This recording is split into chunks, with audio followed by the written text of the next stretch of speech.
Let's talk a little bit about the FYR, former Yugoslav Republic of Macedonia. Right now we're still calling that. I guess the name change has not officially been approved yet, so we're gonna stick with that. They have made an announcement. So the broadcaster MRT, they have confirmed a familiar face for Tel Aviv, and it's Tamara Todevska. She's going to represent Macedonia in Tel Aviv. In case you know, she's not a stranger to the Eurovision public. She has participated in Belgrade in 2008 at the contest. She was part with, I don't know how to pronounce his name, Rasak and Adrian. The song Let Me Love You, Let Me Anyway. Let me love you, just let me love you. For your angel wings fly out from my wildest That was beautiful, Matt. I know, right? I should just go to Eurovision. Anyway, the point is, this was basically the first time, I believe, that Macedonia did not qualify from the finals, from the semis, I should say. But it has that weird thing where they were in 10th place, but the 10th place was reserved for, because we had 100% televote back then, was reserved for a backup jury favorite. And it was replaced. Yeah, they got screwed over in 2008 and 2009. And 2009, correct. And so she is back with a vengeance. This is her fourth time at Eurovision. Yes, but first time as a solo artist, though, right? Because in 2004, she was a backup singer for Tose Preski, and then in 2014, her sister, Tiana, she was also the backup vocalist. So she also tried to represent Macedonia again in 2015 in the national final, but she didn't win. She was second, though. Second to Autumn Leaves. But it wasn't meant to be. So she is returning. We don't know the song yet. What do you think about her choice, of this choice, Zach?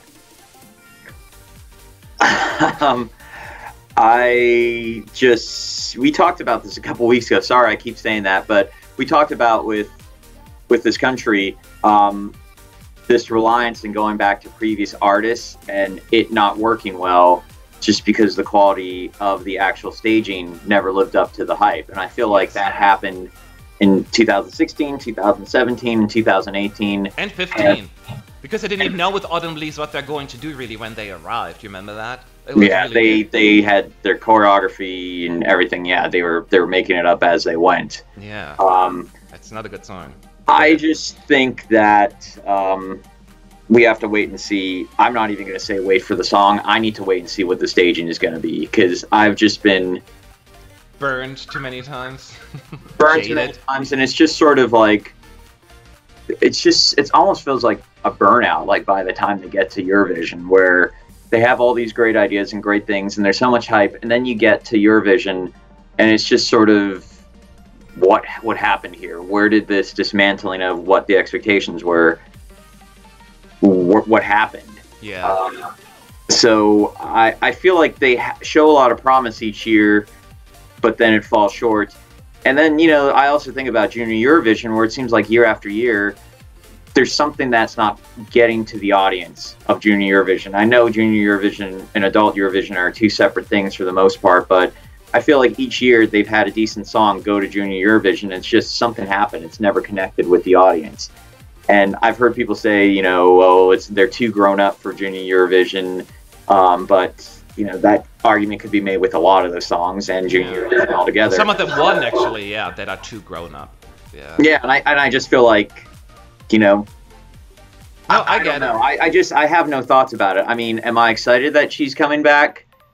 I guess as excited as I would be about any artist coming back. I mean, I'm more excited about the prospect of having Hera Bjork come back to represent Iceland, since she's rumored now to be one of the 10 finalists for the song festival in Iceland. Really? Yeah, she is. I saw it as leaked, apparently. I haven't really looked at it yet, so I have to look it up. And I know you weren't in Stockholm in 2016. You'll love Serhat from San Marino. He's a very unique character. So that, I know. I can't wait for Serhat and Zach to meet. It's going to be very interesting to watch. I may have you interview him, actually. But somebody said in the chat, Greece and Macedonia have come. That sounds kind of menacing. No, he's just a very intense person. I don't mean that in a bad way, in a good way, but he's like, in the moment, he's like, listen to me.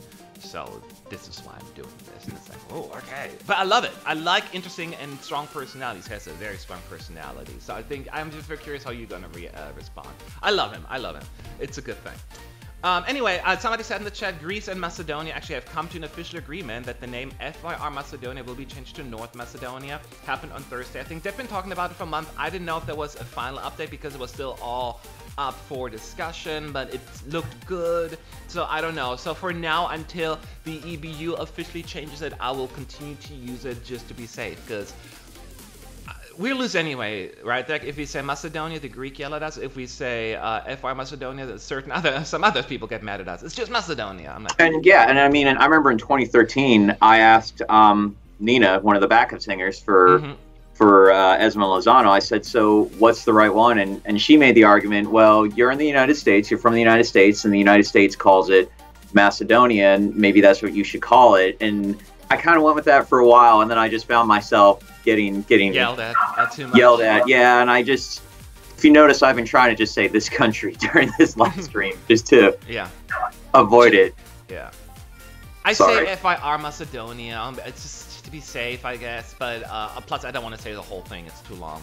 Ain't nobody got time for that. So I am definitely on the same page with you on that. I mean, I'm glad that she's getting another shot, and people are saying in the chat that she's actually pretty famous in the country that we don't want to say the name because we don't want to offend anyone.